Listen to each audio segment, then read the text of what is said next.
Chapter 5. The Needlessness and Uselessness of Worry. Of all the mental occupations fallen into, invented or discovered by man, the most needless, futile and useless of all is the occupation of worry. We have heard it said often when one was speaking of another's work or something he had done, he ought to be in a better business. So, in every case, can it be said of the worrier, he is in a bad business, a business that ought not to exist, one without a single redeeming feature.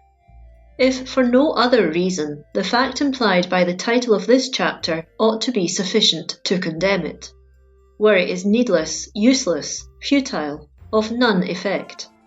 Why push a heavy rock up a mountainside merely to have it roll down again?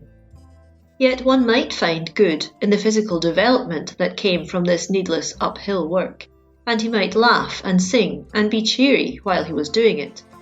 But in the case of the worrier, he not only pushes the rock up the hill, but he is beset with the dread that every moment it is going to roll back and kill him, and he thinks of nothing but the fear and the strain and the distress.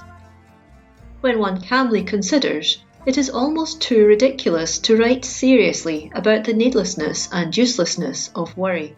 Its futility is so self-evident to an intelligent mind, yet because so many otherwise intelligent and good people are cursed by it, it seems necessary to show its utter uselessness.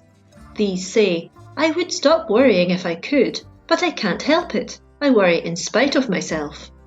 Don't you believe it? You doubtless think your statement is true, but it is nothing of the kind. Worry could find no place in your mind if it was full to overflowing with something really useful and beneficial. It is a proof either that your mind bosses you, in other words, that you cannot direct it to think upon something worthwhile, that it is absolutely untrained, undisciplined, uncontrolled, or that it is so empty it takes to worry as a refuge against its own vacuity. The fact of worry implies either that the worrier has no control over his mind, or has an empty mind. Now, no intelligent person will, for one moment, confess to such weakness of mind that he has no control over it. An unoccupied mind can always be occupied if one so wills. No human being is so constituted that nothing appeals to him or interests him. So every mind can be awakened and filled with contemplation of good things, things that will help, benefit, and bless, if he so desires. In the foreword, I have referred to my own experience. Many who knew some of the facts and saw the change that came over my life have asked me how I succeeded in eliminating worry. I refused to allow my mind to dwell upon harassing topics or events in my life. If I awoke during the night, I turned on the light and picked up a book and forced my thought into another channel. If the objectionable thoughts obtruded during the day, I did one of many things, as for instance, turned to my work with a frenzy of absorption, picked up my hat and went for a walk, called upon friends, went to a concert or a vaudeville show, took in a lecture, stood and watched the crowds, visited the railway stations, anything, everything, but dwell upon the subjects that were tabooed. Here was a simple and practical remedy, and I found it worked well. But I can now see that there was a much better way. Where good is substituted for evil, one has the perfect way, and the Apostle Paul revealed himself a wise man of practical affairs when he urged his readers to think on the things that are lovely, pure, just, and of good report. In my case, I merely sought to prevent mental vacuity, so that the 7 devils of worry could not rush into and take possession of my empty mind. But I was indifferent somewhat to the kind of thought or mental occupation that was to keep out the thoughts of worry. A Nick Carter detective story was as good as a Browning poem, and sometimes better. A cheap and absurd show than an uplifting lecture or concert. How much better it would have been could I have had my mind so thoroughly under control, and this control can surely be gained by any and every man, woman and child that lives, that when worrying thoughts obtruded, I could have said immediately and with authoritative power, I will to think on this thing or that or the other. The result would have been an immediate and perfect cessation of the worry that disturbed, fretted, and destroyed, for the mind would have become engaged with something that was beneficial and helpful. And remember this, God is good, and it is His pleasure to help those who are seeking to help themselves. Or to put it in a way that even our agnostic friends can receive, nature is on the side of the man or woman who is seeking to live naturally, that is, rightly. Hence, substitute good thoughts for the worrying thoughts, and the latter will fade away as do the mist and fog before the morning sun. Here then, I had clearly demonstrated for myself the needlessness of worry. I could prevent it if I would. And my readers cannot too soon gain this positive assurance. They can, if they will. It is simply a question of wanting to be free earnestly enough to work for freedom. Is freedom from worry worthwhile? Is it worth struggling for? To me, it is one of the great blessings of life that worry is largely, if not entirely, eliminated. I would not go back to the old worrying days for all the wealth of Morgan, Rockefeller, and Carnegie combined. As for the uselessness of worry, who is there that has studied the action of worry, that ever found any of the problems it was concerned over improved by all the hours of worry devoted to it? Worry never solved a problem yet. Worry muddies the water still further instead of clearing it. Worry adds to the tangle instead of releasing it. Worry beclouds the mind, prevents sane judgment, confuses the reason, and leads one to decisions that never ought to be made, and so to an uncertainty as vexatious and irritating as is the original problem to be solved. If the worry pointed a way out of the difficulty, I would extol worry and regard it as a bitter draught of medicine to be swallowed in a hurry, but producing a beneficial result. But it never does anything to help. It invariably hinders. It sets one chasing shadows, produces ignis fatui before the eyes, and ultimately leads one into the bog. Elsewhere I have referred to the Indian's attitude of mind. If a matter can be changed, change it. If not, grin and bear it without complaint. Here is practical wisdom. But to worry over a thing that can be changed instead of changing it is the height of folly. And if a matter cannot be changed, why worry over it? How utterly useless is the worry? Then, too, worry is the parent of nagging. Nagging is worry put into words, the verbal expression of worry about or towards individuals. The mother wishes her son would do differently. Can the boy's actions be changed? Then go to work to change them, not to worry over them. If they cannot be changed, why nag him? Why irritate him? Why make a bad matter worse? Nagging, like worry, never once did one iota of good. It has caused infinite harm, as it sets up an irritation between those whose love might overcome the difficulty if it were let alone. Nagging is the constant irritation of a wound, the rubbing of a sore, the salting an abraded place, the giving a hungry man a tract, religious advice, or a Bible, when all he craves is food. Ah, mother, many a boy has run away from home because your worry led you to nag him. Many a girl today is on the streets because father or mother nagged her. Many a husband has gone on a tear because he could not face his wife's worry put into words, even though no one would attempt to deny that boy, girl, and husband alike were wrong in every particular, and the nagger in the right, save in the one thing of worry and its consequent nagging.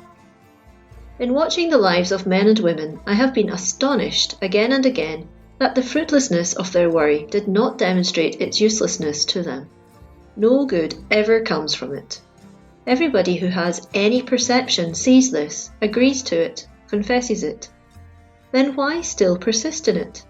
Yet they do, and at the same time expect to be regarded as intelligent, sane, normal human beings, many of whom claim, as members of churches, peculiar and close kinship with God, forgetful of the fact that every moment spent in worry is dishonouring to God. how much needless anxiety, care, and absolute torture some women suffer in an insane desire to keep their homes spotlessly clean. The house must be without a speck of dirt anywhere. The kitchen must be as spotless as the parlour. The sink must be so immaculate that you could eat from it if necessary. The children must always be in their best bibs and tuckers, and appear as little Lord Fauntleroys. And no one at any time or any circumstance must ever appear to be dirty, except the scavenger who comes to remove the accumulated debris of the kitchen, and the man who occasionally assists the gardener. These people forget that all dirt and dust is not of greater value than spotless cleanliness. Let us look calmly at the problem for a few minutes. Here is a housewife who cannot afford help to keep her house as spotless as her instincts and her training desire. It is simply impossible for her personally to go over the house daily with rag, duster and dustpan. If she attempts it, as she does sometimes, she overworks, and a breakdown is the result. What then is the sensible, the reasonable, the only thing she should do? Sit down and worry over her untidy house?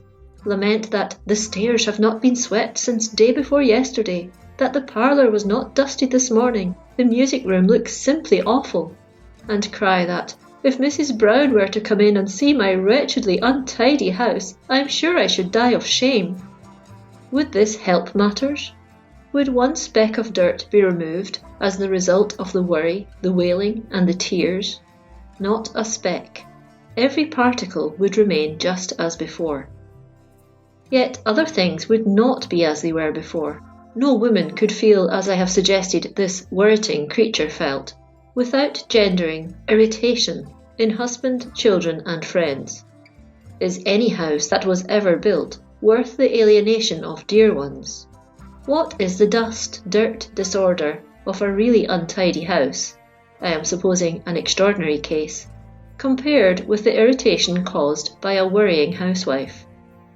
Furthermore, such a woman is almost sure to break down her own health and become an irritable neurasthenic or hypochondriac, and thus add to the burdens of those she loves. There are women who, instead of following this course, make themselves wretched, and everyone else around them, by the worry of contrasting their lot with that of someone more fortunately situated than they. She has a husband who earns more money than does hers. Such a one has a larger allowance and can afford more help. The worry, however, is the same, little matter what form it takes, and worry is the destructive thing. What then shall a woman do who has to face the fact that she cannot gratify her desire to keep her house immaculate, either because she has not the strength to do it or the money to hire it done? The old proverb will help her. What can't be cured must be endured. There is wonderful help in the calm, full, direct recognition of unpleasant facts. Look them squarely in the face. Don't dodge them, don't deny them. Know them, understand them, then defy them to destroy your happiness. If you can't dust your house daily, dust it thrice a week, or twice, or once, and determine that you will be happy in spite of the dust.